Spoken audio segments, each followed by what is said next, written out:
Bismillahirrahmanirrahim. Dear students, welcome to Shah Group Educational Channel. This is your biology class and I am your teacher Sarumer. Students, bio में chapter number 6 नाम है इसका enzyme. आज के lecture में इस chapter का जो टॉपिक हम डिस्कस करेंगे वो है factors affecting the enzymes activity, यानी वो कौन कौन से फैक्टर्स होते हैं जिससे इंजाइम के काम पर इफेक्ट आता है, इंजाइम के काम पर फर्क पड़ता है। तो बच्चों, 3 फैक्टर्स को आज हमने डिस्कस करना है, जिसमें पहला है टेम्परेचर। देखें, पहले ही आपको एक वीडियो में मैंने आपको बताया था कि एंजाइम्स जो होते हैं वो सेंसिटिव होते हैं टेम्परेचर के एतबार से, बड़े हसास होते हैं जी टेम्परेचर के एतबार से। ज़्यादातर जो एंजाइम्स हैं वो 35 से 37 डिग्री पर सबसे बेहतरीन एक्टिविटी शो कर रहे होते हैं। किस रेंज पर? 35 से 37। यानी कि अगर आपकी बॉडी टेम्परेचर एंजाइम की सराउंडिंग में जो उसका एक्सटर्नल एनवायरनमेंट होता है एंजाइम का, उसका अगर टेम्परेचर 35 से 37 होगा तो एंजाइम देखिए ग्राफ के एतबार से सबसे पीक पर है, सबसे बेहतरीन एक्टिविटी शो करता है, सबसे बेहतरीन काम कर रहा होता है जब एंजाइम को ये टेम्परेचर मिले। बट अगर इस टेम्परेचर से ज़्यादा या इस टेम्परेचर से कम करेंगे तो देखें ग्राफ नीचे जा रहा है। यहाँ पर भी देखें ग्राफ नीचे जा रहा है, बढ़ा रहे हैं टेम्परेचर, यानी एंजाइम का जो एक्टिविटी है वो डिक्रीज हो रही है। अब एंजाइम का काम स्लो होता जाएगा जैसे आप बढ़ाते जाएंगे। सिमिलरली अगर इस टेम्परेचर से अगर हम अपनी बॉडी टेम्परेचर को कम करेंगे तो भी एंजाइम जो है उसकी एक्टिविटी डिक्रीज होती है, एंजाइम का काम स्लो हो जाता है। सो एंजाइम बेहतरीन काम करते हैं इस टेम्परेचर पर, 35 से 37 डिग्री टेम्परेचर पर। इस टेम्परेचर को जिस पर एंजाइम की एक्टिविटी सबसे मैक्सिमम आ रही होती है, इसको हम कहते हैं ऑप्टिमम टेम्परेचर। अगर आप ऑप्टिमम टेम्परेचर से टेम्परेचर बढ़ाएं या कम करें, दोनों सूरतों में एंजाइम की एक्टिविटी डिक्रीज होगी। ठीक है, एंजाइम की एक्टिविटी डिक्रीज होगी। अब अगर आप कम करते करते करते करते बिल्कुल 0 डिग्री पर ले जाएं तो एंजाइम काम करना बंद कर देंगे, एंजाइम बिल्कुल काम करना बंद कर देंगे। आपके एंजाइम जो है आपकी बॉडी में समझ लें ऑफ हो गए। सिमिलरली अगर आप टेम्परेचर बढ़ाते बढ़ाते बढ़ाते बढ़ाते 60 डिग्री तक ले जाएं तो भी एंजाइम जो है वो काम करना बंद कर देंगे। और 60 से बढ़ा के आप अगर 100 पर ले जाएं तो ना सिर्फ आपके एंजाइम्स काम करना बंद कर देंगे बल्कि कंप्लीटली डिस्ट्रॉय भी हो जाते हैं। बहुत हाई टेम्परेचर यानी तकरीबन 100 डिग्री सेंटीग्रेड पर एंजाइम्स डिस्ट्रॉय हो जाएंगे। ये है एंजाइम का टेम्परेचर का effect on the enzyme activity. So आपके जो एंजाइम्स हैं वो एक ऑप्टिमम टेम्परेचर पर काम करते हैं। इंसानों में जो ऑप्टिमम टेम्परेचर है वो 35 से 37 डिग्री सेंटीग्रेड है। ऑप्टिमम टेम्परेचर का मतलब वो टेम्परेचर जिस पर एंजाइम की एक्टिविटी मैक्सिमम आ रही हो, बेहतरीन एंजाइम काम कर रहे हो, उसको हम कहते हैं ऑप्टिमम टेम्परेचर। ऑप्टिमम टेम्परेचर से टेम्परेचर बढ़े या टेम्परेचर कम हो तो एंजाइम की जो एक्टिविटी है वो डिक्रीज हो जाती है, एंजाइम स्लो हो जाता है। एंजाइम जो है अब मेटाबॉलिक रिएक्शन को थोड़ा देर से प्रोसेस करेगा। कम करते करते अगर हम 0 डिग्री सेंटीग्रेड पर ले जाएं तो एंजाइम जो है वो इनएक्टिव हो जाएंगे, लेकिन बहरहाल डिस्ट्रॉय नहीं होते। 0 डिग्री पे ले जाएंगे, कम बंद तो हो जाएंगे, एंजाइम्स ऑफ हो जाएंगे, इनएक्टिव हो जाएंगे, बट नॉट डिस्ट्रॉयड। बट अगर हम बढ़ाते बढ़ाते 100 डिग्री पे ले जाते हैं तो फिर ना सिर्फ आपके एंजाइम्स जो है वो इनएक्टिव हो जाएंगे, काम करना बंद कर देंगे, बल्कि वो डीनेचर भी हो जाएंगे, यानी खत्म हो जाएंगे, खराब हो जाएंगे। So that is the effect of temperature on the enzyme activity. अब बात करते हैं जी पीएच पर। आपके एंजाइम्स जो हैं जिस तरह टेम्परेचर से सेंसिटिव हैं, इसी तरह आपके एंजाइम्स पीएच से भी सेंसिटिव होते हैं। पीएच आपको याद हो, केमिस्ट्री का टर्म होता है, पावर ऑफ हाइड्रोजन 1 से लेकर 14 तक होती है। सो अब जो एंजाइम्स होते हैं वो अपने जो सराउंडिंग का पीएच होता है उससे भी स्पेसिफिक होते हैं। मिसाल के तौर पे ये जो एक एंजाइम है पेप्सिन, इसकी पीएच होती है 2, इसकी मैक्सिमम, इसकी ऑप्टिमम पीएच क्या है? 2। ऑप्टिमम पीएच, ऑप्टिमम का मतलब है कि ये पेप्सिन इस पीएच पर सबसे बेहतरीन काम करेगा। तो अब पेप्सिन की ऑप्टिमम टेम्परेचर है 2, ऑप्टिमम पीएच जो है वो 2 है, यानी पेप्सिन 2 पीएच वाले एनवायरनमेंट में सबसे बेहतरीन काम कर रहा होता है। अगर पीएच बढ़ाई जाए एनवायरनमेंट की या कम की जाए तो अब देखें पेप्सिन की एक्टिविटी डिक्रीज हो रही है। पीएच बढ़ रही है तब भी डिक्रीज हो रही है, पीएच जो है वो कम हो रही है तब भी डिक्रीज हो रही है। बिल्कुल टेम्परेचर वाला मामला। टेम्परेचर भी एक खास टेम्परेचर था जिस पर एंजाइम बेहतरीन काम कर रहे थे, ऑप्टिमम टेम्परेचर कहा था। इसी तरह एंजाइम का भी एक खास पीएच होता है, उस पीएच पर एंजाइम बेहतरीन काम करता है, उस पीएच को आप ऑप्टिमम पीएच कहते हैं। ऑप्टिमम पीएच से आप पीएच बढ़ाएं या कम करें, दोनों सूरतों में एंजाइम की एक्टिविटी डिक्रीज हो जाती है। बस फर्क बस इस बात का है कि वो जो ऑप्टिमम टेम्परेचर है तमाम एंजाइम्स के लिए एक ही जैसा है, 35 से 37। चाहे पेप्सिन हो, चाहे मेलेस हो, चाहे ट्रिप्सिन हो, सारे एंजाइम्स के लिए ऑप्टिमम टेम्परेचर कितना था, 35 से 37। बट पीएच हर एंजाइम का अलग अलग होता है, इसका हर एंजाइम का ऑप्टिमम पीएच डिफरेंट है। जैसे पेप्सिन का कितना है 2, एमाइलेज का कितना होता है जी 7, ठीक है, ये तकरीबन 7 होता है, और ट्रिप्सिन का जो है वो तकरीबन 9 होता है, ठीक है, ये इनके ऑप्टिमम पीएच है। अब स्लेवरी एमाइलेज जो है वो तकरीबन 7 पीएच अगर होगी तो इस पर वो बेहतरीन एक्टिविटी शो करेगा। 7 पीएच से डिक्रीज हो जाए या बढ़ना शुरू हो जाए या कम होना शुरू हो जाए, यानी 8 पीएच हो जाए, 9 पीएच हो जाए, 10 हो जाए, स्लेवरी एमाइलेज काम करना खत्म करता रहेगा, जिसकी एक्टिविटी डिक्रीज हो जाएगी। सिमिलरली जो ट्रिप्सिन होता है उसका ऑप्टिमम पीएच है 9। इस 9 से अगर पीएच बढ़ता है या कम होता है तो ट्रिप्सिन की एक्टिविटी डिक्रीज हो जाती है। सो ये हो गया पीएच। एंजाइम्स जो हैं वो टेम्परेचर सेंसिटिव भी हो गए, पीएच सेंसिटिव भी हो गए। एंजाइम्स जो होते हैं वो एक खास टेम्परेचर पर मैक्सिमम एक्टिविटी शो करते हैं, एक खास पीएच पर मैक्सिमम एक्टिविटी शो करते हैं।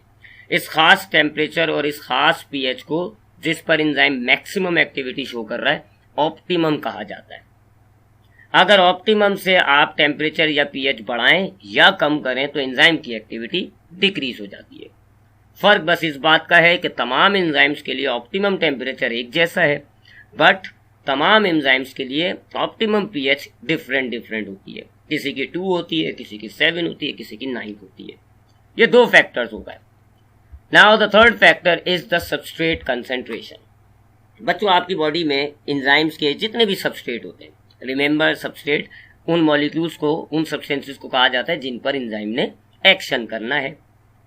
अब हमारी बॉडी में एंजाइम्स के जितने भी सबस्ट्रेट होते हैं वो सोल्यूशन की फॉर्म में होते हैं, सोल्यूशन की फॉर्म में होते हैं, और सोल्यूशन में सबस्ट्रेट की मिकदार सबस्ट्रेट कंसेंट्रेशन कहलाती है। अगर एक सोल्यूशन में हमने बहुत ज़्यादा सबस्ट्रेट डाल दिया तो हम कहेंगे सबस्ट्रेट कंसेंट्रेशन इंक्रीज है। एक सोल्यूशन में हमने सबस्ट्रेट कम रखा हुआ है तो आप कहेंगे सबस्ट्रेट कंसेंट्रेशन कम है, डिक्रीज है, ठीक है। तो सबस्ट्रेट कंसेंट्रेशन से मुराद है बॉडी में जो सोल्यूशन है उसके अंदर सबस्ट्रेट की मिकदार। बच्चों इस चीज़ से एंजाइम की एक्टिविटी डायरेक्टली प्रोपोर्शनल है, यानी कि अगर आप एंजाइम को ऐसा सोल्यूशन दें जिसमें सबस्ट्रेट कंसेंट्रेशन ज़्यादा हो, सबस्ट्रेट की मिकदार ज़्यादा हो, तो एंजाइम की एक्टिविटी बढ़ जाएगी। सबस्ट्रेट कंसेंट्रेशन बढ़ा रहे हैं, ये देखें, सबस्ट्रेट कंसेंट्रेशन बढ़ा रहे हैं तो एंजाइम की एक्टिविटी बढ़ती जाएगी। जितना कंसेंट्रेटेड आप सोल्यूशन एंजाइम को देंगे एंजाइम उतना बेहतरीन काम करेगा, ठीक है, क्योंकि उसके एंजाइम के लिए सबस्ट्रेट के मॉलिक्यूल्स बढ़ते जा रहे हैं। अगर आपने सबस्ट्रेट कंसेंट्रेशन कम की हुई है तो इसका मतलब है सोल्यूशन में सबस्ट्रेट कम है, तो जाहिर है कम है सबस्ट्रेट तो एंजाइम फिर कम ही काम कर पाएगा, कुछ ही तो सबस्ट्रेट मौजूद होंगे। और अगर आपने सबस्ट्रेट कंसेंट्रेशन बढ़ा दी, मतलब अब एंजाइम्स के पास सबस्ट्रेट ज़्यादा है तो एंजाइम्स उन ज़्यादा सबस्ट्रेट पर काम करेगा, एक्टिविटी बढ़ जाएगी। बट एक ख़ास पॉइंट आता है, एक ख़ास पॉइंट आता है, उस पॉइंट के बाद अगर आप सबस्ट्रेट कंसेंट्रेशन बढ़ाएंगे तो भी एंजाइम की एक्टिविटी नहीं बढ़ती, रुक जाती है, ठीक है। इस पॉइंट को हम कहते हैं पॉइंट ऑफ सैचुरेशन। इस पॉइंट ऑफ सैचुरेशन से पहले आप जितनी सबस्ट्रेट कंसेंट्रेशन इंक्रीज कर रहे हैं एंजाइम की एक्टिविटी इंक्रीज हो रही है। जितना आप सोल्यूशन में सबस्ट्रेट बढ़ाते जा रहे हैं एंजाइम उतना ज़्यादा काम कर रहा है। बट इस पॉइंट ऑफ सैचुरेशन के बाद अब अगर आप सबस्ट्रेट कंसेंट्रेशन बढ़ाएंगे तो एंजाइम की एक्टिविटी समझ लें फिक्स हो जाती है, उससे आगे नहीं बढ़ेगी। क्यों भाई, ये क्या माजरा है? क्योंकि आपके पास जितने भी एंजाइम्स हैं इतनी सबस्ट्रेट कंसेंट्रेशन बढ़ा दी आपने कि आपके एंजाइम्स की जितने भी एंजाइम्स हैं उनकी तमाम एक्टिव साइट फुल्ली ऑक्यूपाइड हो गई हैं। 100 एंजाइम है सपोज करें आप, ठीक है। अब आपने सबस्ट्रेट कंसेंट्रेशन कम रखी हुई है, 2 सबस्ट्रेट हैं, तो अब 100 में से सिर्फ 2 एंजाइम्स काम कर रहे होंगे, 2 सबस्ट्रेट हैं, एक्टिविटी कम आ रही है, ठीक है। आपके पास सपोज करें 100 एंजाइम है, अब आपके पास जो सोल्यूशन है उसमें 2 सबस्ट्रेट मॉलिक्यूल्स हैं, तो बस सिर्फ 2 ही तो काम कर पाएंगे ना। एंजाइम के अंदर 2 एंजाइम जो होंगे वो इस सबस्ट्रेट पर काम कर रहे होंगे, एक्टिविटी कम है। आपने कंसेंट्रेशन बढ़ाई 50 कर दी। अब क्या होगा, इस 100 एंजाइम्स के 50 एंजाइम जो हैं उनकी एक्टिव साइट पर काम हो रहा होगा, एक्टिविटी बढ़ गई। अगर आपने 100 कर दी तो अब 100 के 100 एंजाइम्स अब अपना काम कर रहे होंगे। ये आ गया पॉइंट ऑफ सैचुरेशन। आपके पास जितने सबस्ट्रेट मॉलिक्यूल्स हैं उतने ही आपके पास एंजाइम्स हैं। All active sites are fully occupied. अब अगर आप मिसाल के तौर पे सबस्ट्रेट की मिकदार 150 कर दें, अब 150 है लेकिन एंजाइम्स तो 100 ही है ना, अब भी एंजाइम 100 मॉलिक्यूल्स पर ही काम करेगा, लॉक हो जाएगा। अब rate of activity of enzyme fix हो गई है। तो ये होता है सबस्ट्रेट कंसेंट्रेशन। ठीक है जी। तो ये हो गए जी 3 फैक्टर्स जिन पर एंजाइम्स हमारा वर्क इफेक्ट करता है, temperature, pH and substrate concentration. अब आते हैं आज के लेक्चर के सेक्शन ए यानी मल्टीपल चॉइस क्वेश्चंस की तरफ। The point where the enzyme is most active is known at. Enzymes के वो पॉइंट जहां पर एंजाइम सबसे ज्यादा बेहतरीन काम कर रहा होता है उसको हम क्या कहते हैं? Neutral pH, acidic pH, basic pH या ऑप्टिमम पीएच। तो बच्चों इसका जवाब हुआ optimum pH. All are factors affecting enzyme activity except. तमाम एंजाइम्स के वो फैक्टर्स हैं जो एंजाइम्स की एक्टिविटी को इफेक्ट करते हैं, सिवाय किसके? ये 4 ऑप्शन हैं। तो पीएच भी एंजाइम का फैक्टर होता है, उस पर इफेक्ट डालता है, सबस्ट्रेट कंसंट्रेशन भी इफेक्ट डालता है, टेम्परेचर भी इफेक्ट डालता है, ऑर्गेनिक सॉल्वेंट इफेक्ट नहीं डालता।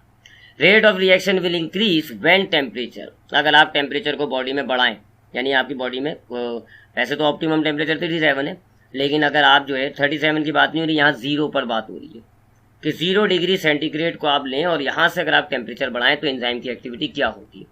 तो 0 से आप बढ़ाते जाएंगे तो आपको पता है बढ़ेगी 37 पे आके मैक्सिमम हो जाएगी, फिर 37 से गिरना शुरू हो जाएगी। तो 0 से अगर आप टेम्परेचर को इंक्रीज करते हैं तो रेट ऑफ रिएक्शन इंक्रीज होगा। अब आते हैं सेक्शन बी यानी शॉर्ट क्वेश्चन आंसर्स की तरफ। फर्स्ट क्वेश्चन है, right the differences between activators and inhibitors. बच्चों एक्टिवेटर और इनहिबिटर पर मैं आपको पिछली वीडियो में बता चुका हूं। कुछ ऐसे मॉलिक्यूल्स होते हैं जो हमारे एंजाइम्स के साथ अटैच होते हैं और एंजाइम की एक्टिविटी बढ़ जाती है, ऐसे मॉलिक्यूल्स को आप एक्टिवेटर कहते हैं। और कुछ होते हैं ऐसे मॉलिक्यूल्स जो अगर एंजाइम्स के साथ अटैच हों तो हमारे एंजाइम्स की एक्टिविटी या तो कम हो जाती है या एंजाइम्स काम करना ही बंद कर देते हैं, उनको हम कहते हैं इनहिबिटर्स। तो यहाँ पर इन्हीं एक्टिवेटर्स और इनहिबिटर्स पर आपको डिफरेंस लिखना है।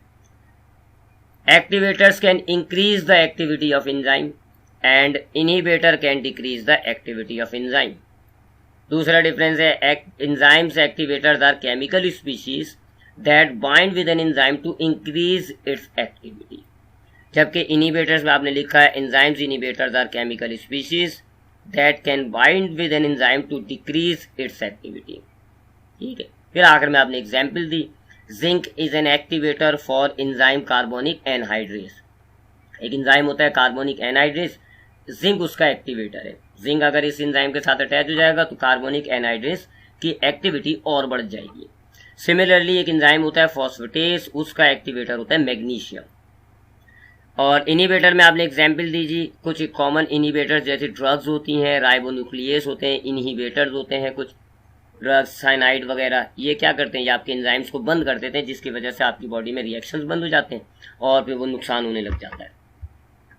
Question number 2, how substrate concentration effect the enzyme activity. ये मैंने आपको बताया कि सबस्ट्रेट कंसंट्रेशन किस तरह आपके एंजाइम की एक्टिविटी को बढ़ाते हैं, इफेक्ट करते हैं। मैंने आपको बताया सबस्ट्रेट कंसंट्रेशन बढ़ाएंगे एंजाइम की एक्टिविटी बढ़ेगी, बट एक पॉइंट आएगा, पॉइंट ऑफ सैचुरेशन। उसके बाद अगर आप सबस्ट्रेट कंसंट्रेशन बढ़ाएंगे तो एंजाइम की एक्टिविटी नहीं बढ़ती। So enzyme molecules are saturated with substrate. The excess substrate molecules cannot reach until the substrate already bound to the enzymes have reacted and been released or been released without reacting. Or in other words, increasing substrate concentration also increase the rate of reaction to a certain point. Once all of the enzymes have bound, any substrate increase will have no effect on the rate of reaction, as the available enzymes will be saturated and working at their maximum rate. अब आते हैं आज के lecture के section C यानी detail question की तरफ। Describe the factors affecting the enzyme activity. तीनों फैक्टर्स आपने यहाँ डिस्क्राइब करने होंगे, कंसंट्रेशन ऑफ सबस्ट्रेट भी, टेम्परेचर भी और पीएच भी। तो ये आपके पास सवाल का जवाब है, ये वही चीज़ है अभी आपको बताया। सबस्ट्रेट कंसंट्रेशन में आपने लिखा rate of reaction increase with the increase in the concentration of substrate. Enzyme molecule is much larger than is substrate. When concentration of substrate is low The active site of enzyme molecule may not be occupied. Thus the enzyme does most work in this way. Substrate concentration is an important factor. Temperature में आपने लिखा enzymes are sensitive to temperature. Each enzyme has its optimum temperature for its maximum activity. Most of the enzymes are highly active at about 35 to 37. Completely destroyed at high temperature 100 degrees centigrade, and at freezing point 0 degree they become inactive but not destroyed. pH पे आपने लिखा the activity of enzyme varies considerably with pH, and there is generally an optimum pH for each enzyme. So that is today's lecture about the factors that can affect the enzyme's activity. इंशाल्लाह next class में मुलाकात होगी. ख्याल रखिएगा अपना. अल्लाह हाफिज.